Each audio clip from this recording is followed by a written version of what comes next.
Hey, welcome to Lessons from the Boot. I'm your host, Ms. Brittany, and every week I dive deep into the personal growth and development that living here in South Italy teaches me, in the hope that you can gain some inspiration from it wherever you may be in the world. I actually think detachment is one of the most important skills in life that you can adopt, because let's face it, there are so many variables in life that we have no control over. Situations, people, circumstances, that if we react and allow ourselves to be influenced by every single thing that happens around us, we literally end up on this permanent up and down roller coaster where we literally have no control over our own emotions, feelings, and ultimately life. And that's where detachment becomes a really essential skill to adopt. Now, attachment doesn't come easily. As a society, we almost thrive on reacting to situations. This is why we enjoy social media so much, for the dopamine hit, for the recognition, for people's comments and respect and the perceived success that it shows to others.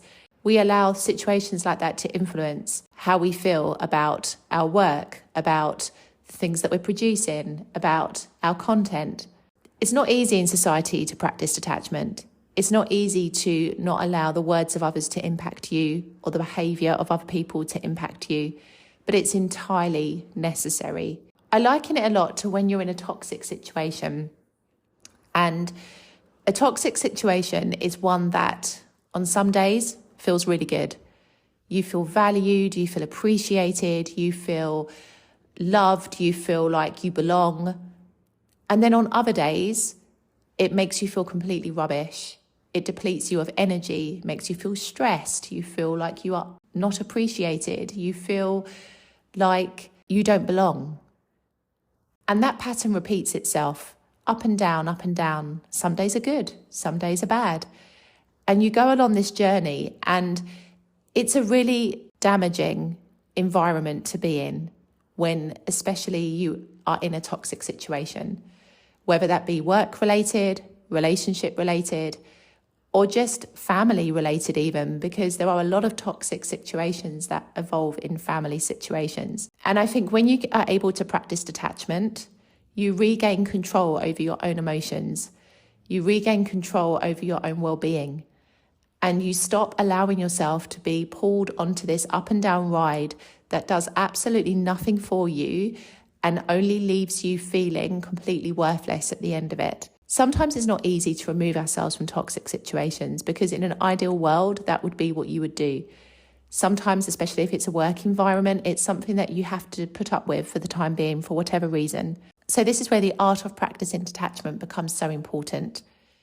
It becomes a coping mechanism for a situation that maybe you have to endure for a period of time until you are able to remove yourself and create a healthier environment for yourself. I think practicing the art of detachment also helps with dealing with other people.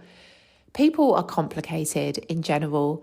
People say and do things that make absolutely no sense and ultimately just reveal their own individual characters.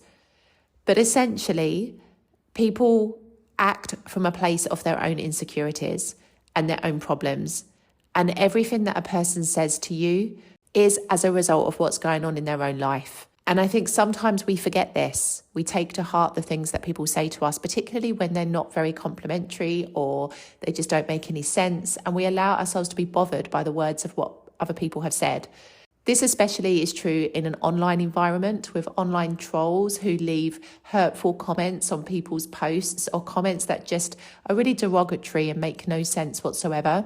It's true in work situations where people may post things that are, in their opinion, humorous, but are in actual fact really nonsensical and maybe even a little offensive.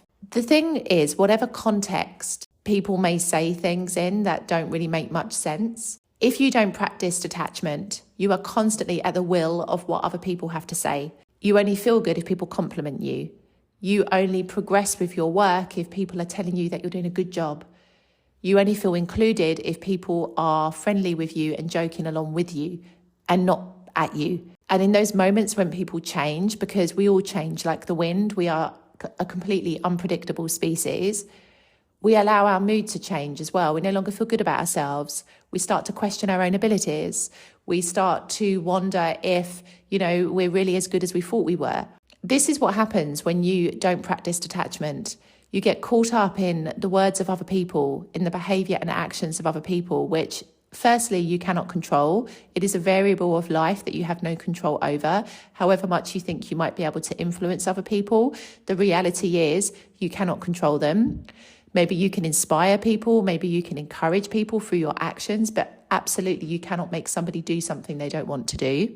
But essentially, by practicing detachment, you free yourself from the treadmill of being caught up in the whirlwind of what other people want to say.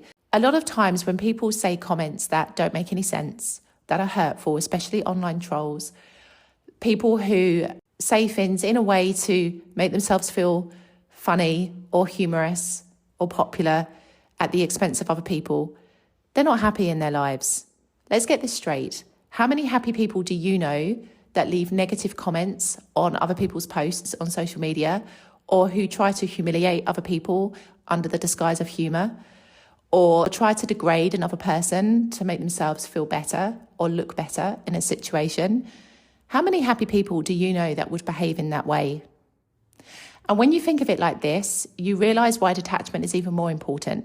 Because if you allow yourself to be impacted by the words and actions of a person who is clearly not happy in their own life or situation, then you are too allowing yourself to become unhappy in your life, something which you actually have control over. Detachment gives you back your power.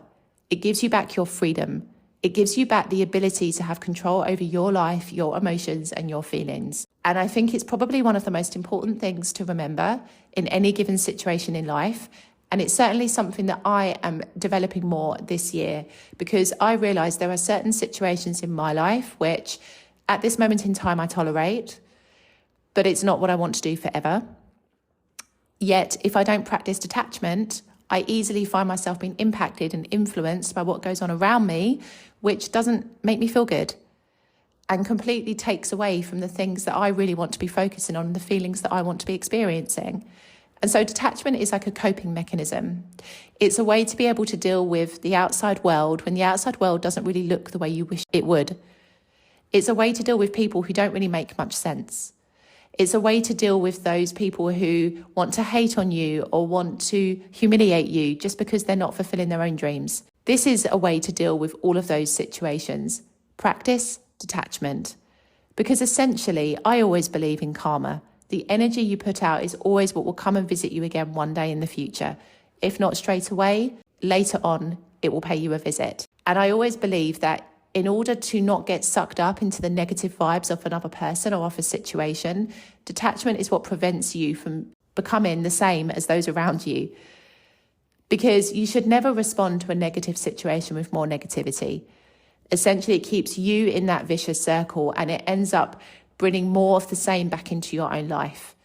The way to deal with toxic people, toxic situations is to detach, to work on your own energy, to work on your own vibe, and to know that karma and the universe will take care of the rest. That's pure detachment, and it takes a lot of work to get there, believe it or not. It's not easy to detach, as I've already said, but it is one of the most important things to focus on. And it's a promise that I've made myself, especially in recent days, to really work on this year, because there are so many exciting things that I want to do.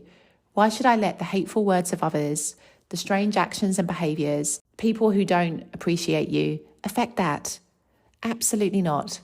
And I hope you won't let the outside world affect your dreams or your beliefs either. And if you find yourself in that situation where it is, then maybe it's time to explore this whole concept of detachment. I'll see you in the